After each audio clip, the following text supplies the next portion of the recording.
하여름교회 성도 여러분 안녕하십니까? 서상배 목사입니다. 오늘은 사도행전 12장 1절에서 19절 말씀으로 내게 무슨 상관이냐 너는 나를 따르라 라는 제목으로 말씀을 전하겠습니다. 한날 한시에 태어난 쌍둥이들도 서로 전혀 다른 일생을 살게 됩니다. 그런데 우리는 서로의 인생을 비교하며 하나님께서 동일하게 대해 주시기를 은근히 바라는 경향이 있습니다. 아니면 노력한 만큼 거두며 살기를 바라기도 하며 심지어 다른 사람보다 더 나은 삶을 살기를 원하고 있고 더 많은 복을 주시기를 바라고 있습니다. 예수님의 제자이자 사도가 된 베드로도 우리와 비슷한 이런 생각을 하며 사는 사람이었습니다. 요한복음 마지막 장에서 부활하신 예수님께서 베드로를 찾아와서 내가 나를 사랑하느냐고 3번 물으신 후에 베드로의 대답을 듣고 예수님은 이렇게 말씀하셨습니다. 요한복음 21장 18절 내가 진실로 진실로 내게 이르노니 내가 젊어서는 스스로 띠띠고 원하는 곳으로 다녔거니와 늙어서는 내 팔을 벌리리니 남이 내게 띠띠우고 원하지 아니하는 곳으로 데려가리라. 이 말씀을 하심은 베드로가 어떠한 죽음으로 하나님께 영광을 돌릴 것을 가리키심이로라. 이 말씀을 하시고 베드로에게 이르시되 나를 따르라.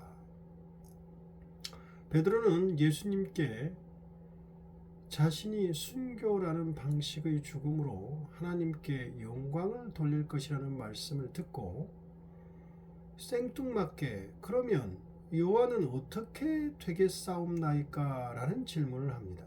즉 베드로는 자신의 순교에 대한 주님의 예언을 듣고서 그렇다면 예수님의 사랑받는 제자인 요한도 당연히 순교를 당함이 마땅하다는 식의 바램을 나타낸 것입니다. 베드로는 요한에 대한 질투심으로 이렇게 질문한 것으로 보입니다. 자신의 인생에만 관심을 가져도 모자랄 판에 요한의 인생도 자신처럼 순교를 통해 죽음을 맞이해야 되는 것 아닙니까? 라는 질투가 가득 담긴 바램을 이런 식으로 표현하고 있는 것입니다. 베드로의 이 반응이 어찌 베드로만의 생각이겠습니까? 많은 사람들이 이런 생각을 은근히 가지고 있지 않을까요? 그러나 요한은 베드로와는 전혀 다른 죽음을 맞이했습니다. 물론 노년에 에베소 앞바다에 있는 반모섬으로 유배를 가기도 하지만 90세가 넘도록 살면서 에베소 교회를 섬기다가 천수를 누리고 생을 마감했습니다. 예수님 말씀대로 살다 간 것입니다. 베드로도 요한도 전혀 다른 죽음을 맞이했지만 두 분 다 예수님의 말씀대로 살다가 각자 하나님께 영광을 돌리고 죽음을 맞이했습니다. 아는 사람이나 가까운 사람과 비교하는 마음은 여러 가지로 나타납니다. 집, 학벌, 출세, 자녀, 재산이나 월급 등 순간순간 들리는 말에 의해 비교하는 마음이 스멀스멀 일어나기도 합니다. 베드로도 자신의 죽음에 대해 들었을 때 가장 가까운 사람 중 하나인 요한과 자신을 비교해서 그런 질문을 주님께 한 것입니다. 이에 대해 주님의 말씀은 단호하고 감명했습니다. 요한복음 21장 22절 예수께서 이르시되 내가 올 때까지 그를 머물게 하고자 할지라도 내게 무슨 상관이냐 너는 나를 따르라. 요한은 순교당하지 않을 수도 있다. 심지어 주께서 재림하실 때까지 살아 있을 수도 있다. 그렇다고 하더라도 베드로 너와는 아무 상관이 없다. 베드로는 다만 자기의 사명에 충실하기만 하면 된다. 그러므로 너는 나를 따르라고 강하게 말씀하신 것입니다. 주님의 이 말씀에서 두 가지 사실을 알 수 있습니다. 하나는 베드로나 요한이나 그들 모두의 운명은 오직 예수 그리스도에게 달려 있다는 것이고, 다른 하나는 베드로와 요한은 각각 독립적인 운명을 가지고 있다는 것입니다. 오늘 본문은 주님이 말씀하신 대로 실제로 제자들의 삶과 죽음이 진행되고 있음을 보여주는 본문입니다.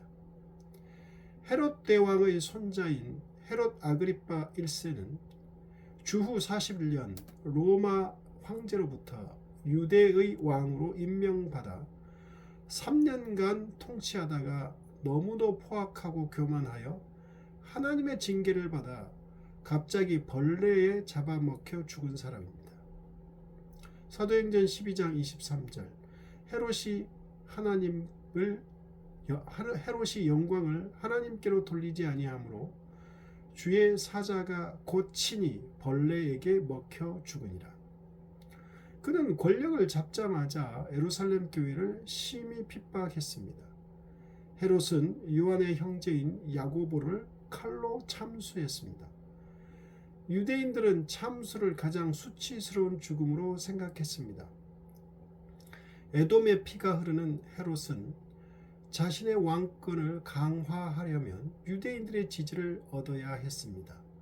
그는 예루살렘 교회를 싫어하는 유대인들의 환심을 사려고 야고보를 과감하게 참수한 것입니다. 헤롯의 목적대로 유대인들은 헤롯이 야고보를 죽인 일을 기뻐했습니다. 사도행전 12장 3절 유대인들이 이 일을 기뻐하는 것을 보고 베드로도 잡으려 할세 때는 무교절 기간이라. 야고보의 참수형을 보고 기뻐하는 유대인들의 반응에 고무된 헤롯은 베드로까지 손을 뻗쳤습니다. 베드로가 제자들 중 우두머리 역할을 했으므로 헤롯은 그를 잡게 되면 유대 지도자들이 자기를 더욱 지지할 것으로 생각했습니다.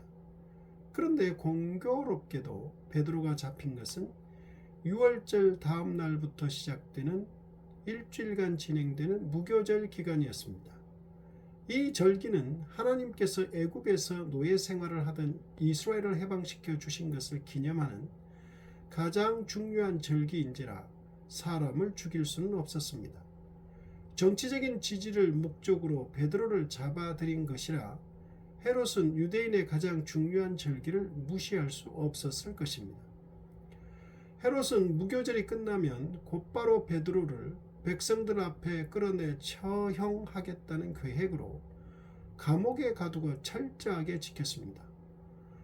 헤롯은 예전에 베드로와 요한이 대제사장에게 잡혀서 감옥에 갇혔다가 간수들도 모르게 천사의 도움으로 감옥에서 걸어 나온 일에 대해서 알았던지 이번에는 군인 4명으로 구성된 4개조, 즉 총 16명의 군인을 붙여 베드로 한 사람을 지키게 했습니다. 4명으로 구성된 각 조는 밤에 3시간씩 보초를 섰습니다. 그중 2명은 감옥 안에서 베드로의 양쪽에서 그의 팔을 하나씩 각자 자기 몸에 사슬로 묶고 있었고, 나머지 2명은 감옥 밖에서 보초를 섰습니다. 그야말로 철저하게 감시를 세웠습니다. 드디어 무교절 마지막 날이 되었습니다. 헤롯이 베드로를 백성들 앞에서 재판하여 죽이려는 날 전날 밤이 되었습니다. 베드로가 갇혀 있는 감옥에 갑자기 주의 사자가 나타나니 감옥이 그가 바라는 광채로 가득했습니다. 재판받고 죽을 날이 다가왔는데도 베드로는 태연하게 깊은 잠에 빠져 있었습니다. 양쪽 팔이 간수들에게 묶인 채로 깊이 잠들어 있었습니다. 얼마나 깊이 잠들었는지 천사가 그를 구하러 온 것도 알아채지 못하고 계속 잠을 자자 천사가 그의 옆구리를 치며 빨리 일어나라고 깨웠습니다. 베드로가 이렇게 태평하게 깊이 잠을 자고 있는 것을 보면 그는 자신이 지금 죽을 때가 아닌 것을 믿었던 것으로 보입니다. 주님이 분명히 베드로가 늙어서 순교할 것이라고 말씀하셨고 베드로는 아직 늙지 않았기 때문입니다. 즉 아직 그가 죽을 때가 아닙니다. 헤롯이 날이 밝으면 재판을 열어 죽이려고 하고 이렇게 철저히 지키고 있어도 자신의 생사는 주님께 달렸음을 온전히 믿기에 이렇게 태연하게 깊이 잠을 잔 것입니다. 천사는 그를 묶고 있는 쇠사슬도 풀어주었습니다. 그럼에도 깊이 잠들었던 베드로는 정신을 못 차리고 무엇을 해야 할지 몰랐습니다. 이에 천사는 띠를 띠라고 하고 신도 신으라고 하고 겉옷도 입으라고 하는 등 모든 것을 일일이 챙겨 주어야 했습니다. 베드로는 지금 자신이 꿈을 꾸고 있는지 혹은 실제 상황인지 구분하지 못하고 비몽사몽간에 천사를 따라 나왔습니다. 천사가 지날 때마다 모든 문들이 자동으로 열렸지만 간수들은 전혀 눈치를 채지 못했습니다. 감옥에서 나온 베드로는 곧바로 마가라 하는 요한의 어머니 마리아의 집으로 갔습니다. 그 집에서 여러 성도들이 모여서 베드로를 위해 기도 중이었습니다. 베드로가 자신임을 밝히며 대문을 두드리자 여종인 로데가 문을 열어주려고 나오다가 베드로의 목소리임을 알고 너무도 기뻐서 대문 여는 것을 잊고 달려들어가 기도하는 사람들에게 베드로가 대문 밖에 지금 서 있다고 했습니다. 그런데 사람들의 반응이 너무도 아이러니했습니다. 그토록 베드로를 위해 기도하고 있던 사람들이 정작 베드로가 나타났다는 로데의 말을 전혀 믿지 않았습니다. 그들은 로데의 말을 듣자마자 그녀가 미쳤다고 했습니다. 로데가 분명히 자신의 주장을 굽히지 않고 자신의 말이 참말이라고 하자 이번에는 베드로의 수호천사가 찾아온 것이라고 했습니다. 유대인들은 모든 사람이 수호천사의 보호를 받는다고 생각했습니다.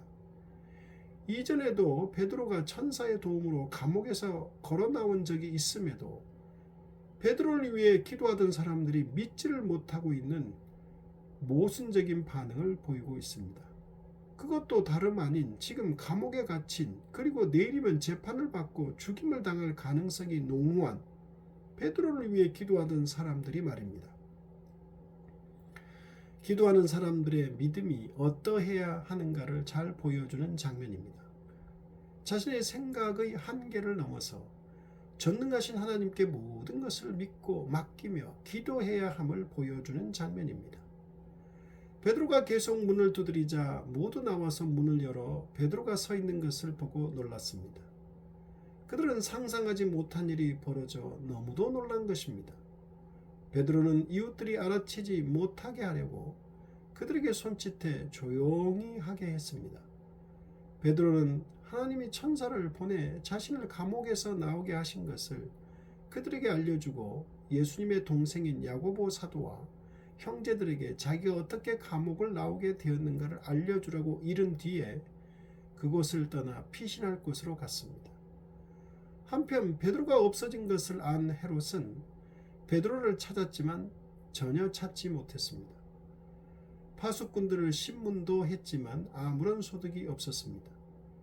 헤롯은 베드로 사도를 죽여 유대인의 환심을 사려고 했던 자신의 계획이 완전히 틀어지자 화가 머리끝까지 치밀어 올라서 베드로를 지키던 군인 16명을 모두 죽이는 잔인함을 보입니다. 그리고 베드로의 일로 유대를 떠나 가이사랴에 머물렀습니다.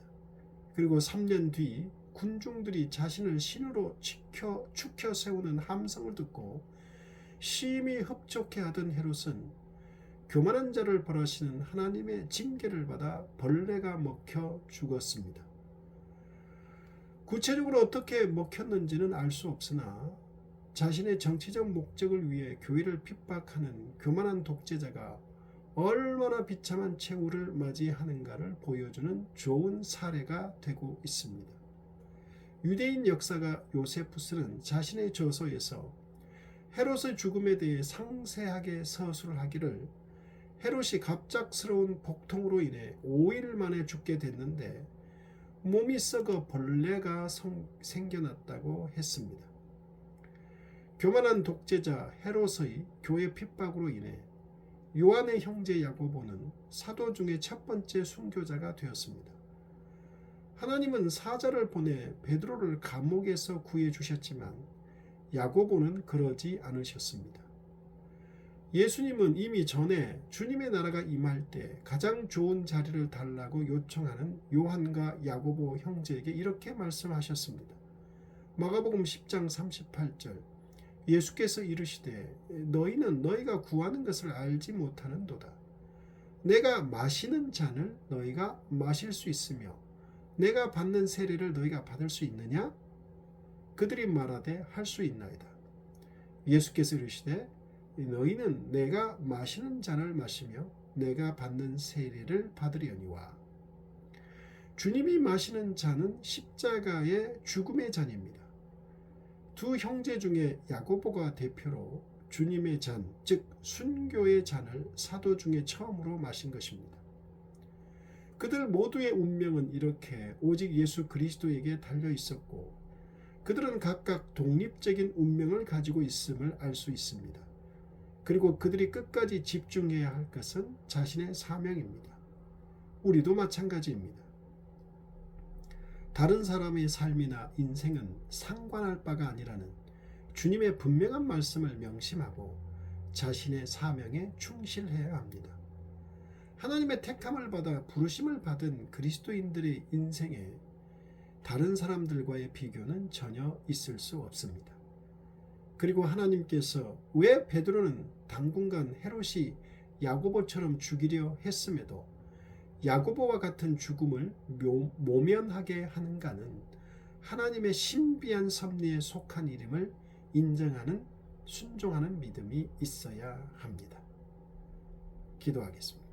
하나님 아버지, 우리의 각자의 인생은 우리 주 하나님께 달려 있음을 명심하게 하시고 우리의 각자의 독립적인 인생살이에 대해서 타인과 비교하지 않게 하시고 하나님의 신비스러운 섭리를 인정하고 믿고 순종하는 믿음을 주옵소서. 예수님 이름으로 기도드립니다. 아멘.